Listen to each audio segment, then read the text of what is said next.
hablando también de Estados Unidos. ¿Ustedes se acuerdan de Edgar Beitia?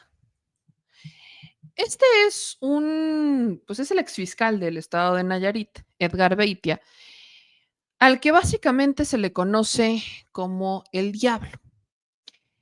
Este hombre testifica en contra de Genaro García Luna. Este hombre fue sentenciado a 20 años de prisión, pero le reducen la condena y entra en lo que podría ser este criterio, ¿no? Un criterio de oportunidad justo por pues por haber testificado en contra de Genaro García Luna, por su colaboración en el caso de García Luna. Ya no aparece este hombre en el sistema de prisiones de Estados Unidos. No significa que esté libre al 100%, pero sí podría ser como en esta figura de testigo protegido o testigo colaborador, entendiendo que pues esta colaboración que deriva en la sentencia del exsecretario de Seguridad de Felipe Calderón, pues es lo que le da este cierto tipo de privilegios.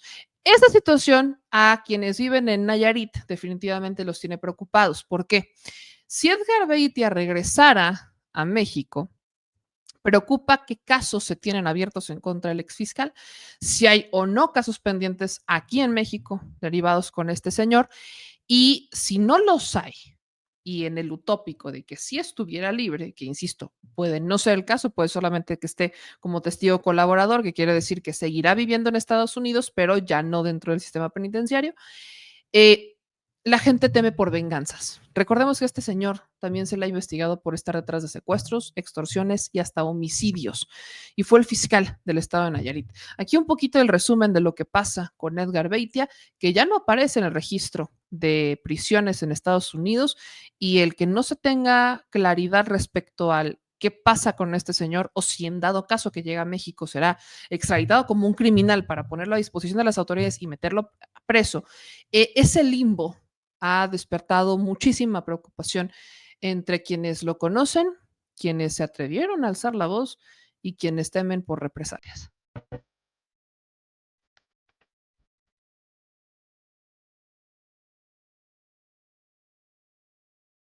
El diablo anda suelto.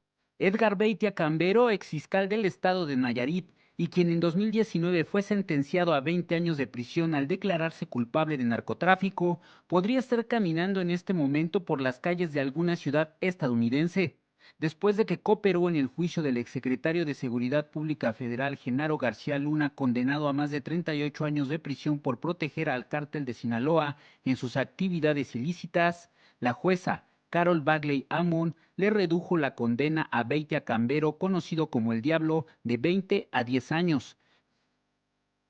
Es decir, saldría de la cárcel en marzo de 2027. Sin embargo, meses después hubo una nueva rebajita. Saldría de prisión el 10 de octubre de este año.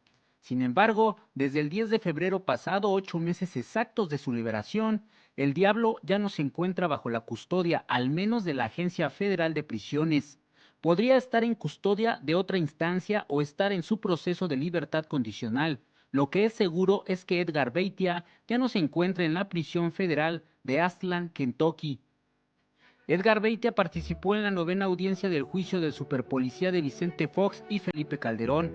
Reveló que, en el año 2011, el gobernador saliente Ney González le dijo que se reunió con el entonces presidente Calderón y su secretario de Seguridad Pública, Genaro García Luna.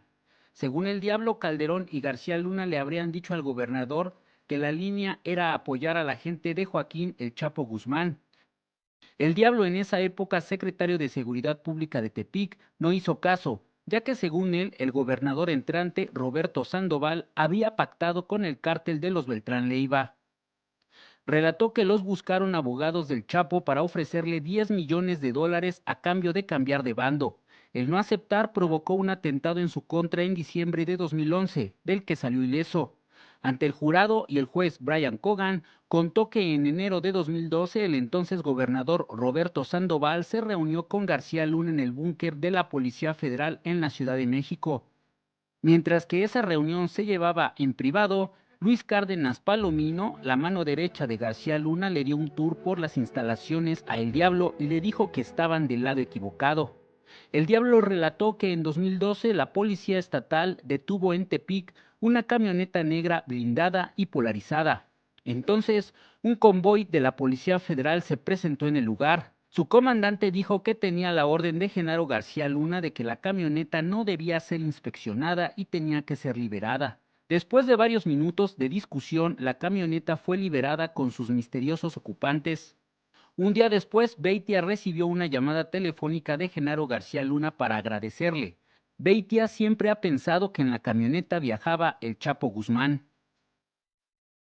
El Diablo confesó que el cártel de los Beltrán Leiva le pagaban 2 millones de pesos al mes por proteger sus actividades. Reconoció haber matado personalmente a más de 10 personas y participado en más de 30 casos de tortura, robo de decomisos, ocultamiento de evidencia, entre otros delitos. El Diablo podría estar libre en Estados Unidos, pero en México tiene cuentas pendientes con la justicia. El fiscal general del estado de Nayarit, Petronilo Díaz Ponce Medrano, asegura que existen diversas órdenes de aprehensión en su contra por homicidio, secuestro, extorsión, tortura, abuso de autoridad, tráfico de influencias, entre otros. Canal 14. O sea, va pronto, no es poca cosa, Edgar Beitia. O sea, no es poca cosa este señor. Yo recuerdo, fíjense que recuerdo hace unos años, si no estoy tan mal, que la mamá de Edgar Beitia estaba buscando medios de comunicación, si no estoy mal, creo que hasta Vicente Serrano habló con él, que le mando un abrazo, eh, que intentó buscar la señora medios de comunicación para como limpiar la imagen de su retoñito, Edgar Beitia, diciendo que era falso, ya saben, ¿no? Bajo la narrativa de que era falso, de que no había sido cierto, que le habían casi casi puesto el pie, ya saben, ¿no? Como que toda esta narrativa de que ella tenía otros datos. Una narrativa bastante poco creíble, tomando en cuenta la evidencia que hay, tomando en cuenta los testimonios que hay, tomando en cuenta todo lo que pasó en el caso de Nayarit. Y tomando en cuenta que el propio Edgar Beitia se declara culpable, o sea, tampoco es poca cosa. Entonces, es lamentable que en el caso de Estados Unidos se les tenga de esta manera. No me extraña, por supuesto que no. Sabemos que a Estados Unidos solamente le importan los criminales o los narcotraficantes cuando los tienen ellos y les dieron cierta información que para ellos puede ser mayor, pero aquí en México puede no significar absolutamente nada. Y entonces, una vez que les sirvió para algún fin, ya, asunto resuelto, termina el problema y vámonos. Y los dejan en libertad. ¿Qué quiere decir que ya terminaron con la actividad criminal? Por supuesto que no. Estados Unidos ha sido consciente de la cantidad de testigos colaboradores que son líderes criminales, que siguen teniendo operaciones criminales activas desde Estados Unidos en territorio extranjero y siguen operando desde Estados Unidos y que no les importa en lo más mínimo, en lo más mínimo. O sea, Estados Unidos es muy consciente de que tiene en su poder a estos criminales, que los utiliza y que ellos estando en territorio estadounidense ya bajo la figura y el amparo de Estados Unidos, de colaboradores, siguen operando y siguen haciendo sus actividades criminales, donde siguen traficando fentanilo, siguen traficando metafetaminas, siguen traficando drogas, lo siguen haciendo. Pero como ya cumplieron, Estados Unidos se hace la vista gorda y dice, bueno, por un bien mayor y lo deja pasar. Y esto es totalmente incongruente con la política que quieren imponer en Estados Unidos y permítanme añadirlo el por qué.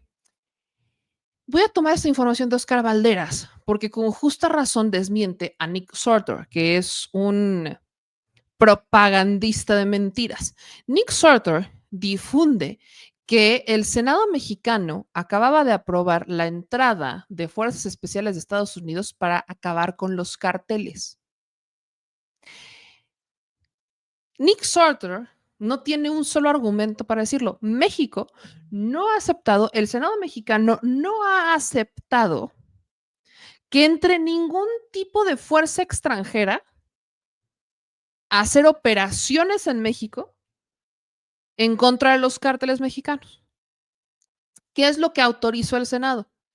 Como lo ha estado autorizando desde hace varios años, incluso con Andrés Manuel, que entren ciertos elementos, un número determinado de elementos de las Fuerzas Armadas de Estados Unidos a dar capacitaciones y a dar cursos en México, que forma parte del convenio de colaboración que sostienen México y Estados Unidos ya desde hace tiempo.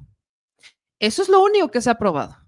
En ningún momento, y esto hay que dejarlo muy claro, en ningún momento México ha aprobado que entren fuerzas estadounidenses o que entren fuerzas especiales de Estados Unidos a lidiar con el narco. Lo que está diciendo Nick Surter es falso y forma parte de una narrativa que estos propagandistas pro-Trump quieren poner sobre la mesa, haciéndole creer al mundo entero que Estados Unidos va a resolver un problema que, ojo, y lo digo también con mucha claridad, Estados Unidos no quiere resolver. Estados Unidos no quiere resolver los cárteles, no quiere atentar, no quiere lidiar con ellos. Quiere tener una narrativa. Quiere tener una narrativa. Es mera narrativa. ¿Por qué? Si Estados Unidos de verdad quisiera lidiar con los cárteles, entonces frenaría el tráfico de armas, del que sí tiene control Estados Unidos, porque son fabricantes estadounidenses, son estas armerías las que trafican armas. Entonces, si Estados Unidos de verdad quisiera lidiar con los cárteles, empezaría por lo que está en casa, tráfico de armas. Si Estados Unidos de verdad quisiera lidiar con los cárteles, empezaría por el segundo problema doméstico que tienen, la adicción al fentanilo. Por eso también empezaría. Empezaría por lidiar con el consumo de fentanilo, porque Estados Unidos, el rey del capitalismo, entiende a la perfección cómo funciona el mercado. Si hay una demanda, vas a tener una oferta. Y si no son los cárteles mexicanos, serán los canadienses. Y si no son los canadienses, serán los europeos. No importa. Pero si Estados Unidos de verdad quisiera lidiar con los cárteles, empezaría por lo primero que tiene en casa. ¿Qué es lo que quiere hacer Estados Unidos? Mandar fuerzas especiales, mandar todos estos elementos, montar un show, hacer lo que se hizo en la administración de Felipe Calderón. Que México cargue con los muertos para que ellos tengan una narrativa política en Estados Unidos de decir, vean, ese es el resultado de nuestro trabajo. Porque en Estados Unidos creen que derramando más sangre, que derramando más muertos en territorio extranjero, tienen manera de legitimizarse y de decir, vean, estamos haciendo algo. Pero los problemas siguen estando en casa. Estados Unidos cree que si todos los demás países pagan con sangre, sudor y muertos, ellos van a tener la narrativa de decir, claro, nosotros por supuesto que lo podemos hacer así, evidentemente. Y es una narrativa que no solamente tiene Nick Surter, sino que también lo dice Marco Rubio. Porque Marco Rubio lo que dice es que prevén una estrategia para combatir tráfico de armas, fentanilo y migración en México. Y asegura Marco Rubio que se está trabajando este tema de manera conjunta entre la Secretaría Nacional y la Fiscalía General de Estados Unidos. De hecho, prevén estrategias. En particular, se va a una entrevista con el show de Clay Travis y Buck Sexton, donde comparte una perspectiva de cómo van a ser las cosas desde la administración de Donald Trump y demás. Y asegura que van a trabajar, pero en realidad nunca dice que ya enviaron fuerzas especiales. Jamás dijo que enviaron fuerzas especiales, porque eso no va a pasar. ¿Qué es lo que dice Marco Rubio? Para pronto, voy a resumir, le hace caso a la presidenta de México, porque la presidenta de México lo que dice es, tienes el tráfico de armas de ese lado y tienes el fentanilo. Si quieres lidiar con eso, ayúdame haciendo primero lo que está de tu lado y entonces yo hago lo que está de mi lado. Trabajemos coordinados, hagamos una colaboración. Entonces, Marco Rubio en una entrevista acepta, sin aceptarlo, porque esa sigue siendo una lucha narrativa, que le está haciendo caso a la presidenta de México. Porque sí, y aunque les duela, es la presidenta de México la que dice y la que sugiere que aquí con amenazas detrás no va a funcionar nada. Hagan lo que les toca, que es resuelve los problemas que tienes allá adentro, el consumo de fentanilo y el tráfico de armas. Marco Rubio dice que eso es lo que van a hacer. Obviamente lo venden como que fue una idea de ellos, por supuesto. Pero tienes a los propagandistas pro-Trump dando una narrativa que además la hacen no en cualquier lado, en la plataforma de X, en Twitter. ¿De quién es esa plataforma? De Elon Musk. ¿Por qué Elon Musk compra Twitter? Creo que ya no es ni siquiera la pregunta que nos tendríamos que hacer, pero valdría la pena hacerla. Porque todos sabíamos que era un muy mal negocio. ¿Pero por qué la compra? Porque iba a permitir justamente esto. Porque este tipo de propagandistas pro-Trump iban a hacer exactamente esto. Difundir mentiras, difundir discursos y que nadie los iba a censurar. Pese a que hay un verificador que te pone como esta aclaración diciendo cuándo es falso y cuándo es verdadero y demás, la realidad es que hay gente que ni siquiera lo ve. La realidad es que hay gente que ni siquiera lo ve. Entonces, tienes a un Elon Musk que tiene este sistema a través de X que ya ni la mejor televisión le funcionó. O sea, tienes, a ver, ya ni la estrategia coordinada de Felipe Calderón de la estrategia de los medios para evitar, según ellos, ¿no? El que se difundieran la apología del delito, que fue el silencio que hicieron en contra de, el silencio para no hablar sobre el narco y sobre lo que de verdad estaba pasando en México, ya ni siquiera eso tuvo los resultados que tuvo la estrategia de Elon Musk de comprar X, porque era para eso, para tener a estos propagandistas diciendo sin parar que ya había pasado algo que no ha ocurrido. Y es el propio Oscar Valderas el que dice, no, el Senado mexicano no ha aprobado la entrada de militares estadounidenses para atacar a los cárteles. Nick Surtur es un propagador de mentiras. Y eso hay que dejarlo claro. Entonces, desde México, ¿qué nos toca hacer? Pues nos toca dar una contranarrativa todo el tiempo. Todo el tiempo. Y esto, ¿saben quién también lo tendría que hacer? Los medios de comunicación tradicionales. El único momento en el que tendríamos que estar todos unidos es para aclarar esto, para desmentir, para hablar de lo que nos toca de este lado. Pero con mucha tristeza veo, y tampoco me sorprende, pero sí es con mucha tristeza, que más de uno quiere que le vaya mal a México. Y quienes se ostentan como los grandes periodistas, como los grandes medios de comunicación, son los primeritos, de verdad, son los primeritos en ponerse en contra del país. Entonces, ¿qué te dice eso? Que quieren hacer, que ellos son los grandes periodistas, que son los que ostentan el Premio Nacional de Periodismo y que por eso son líderes morales para decir algo. Por supuesto que no. Por supuesto que no. De lo único que son líderes es de la mentira.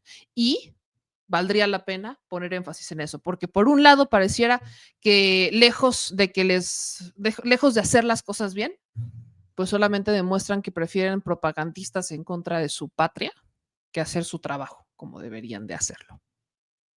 Pero bueno.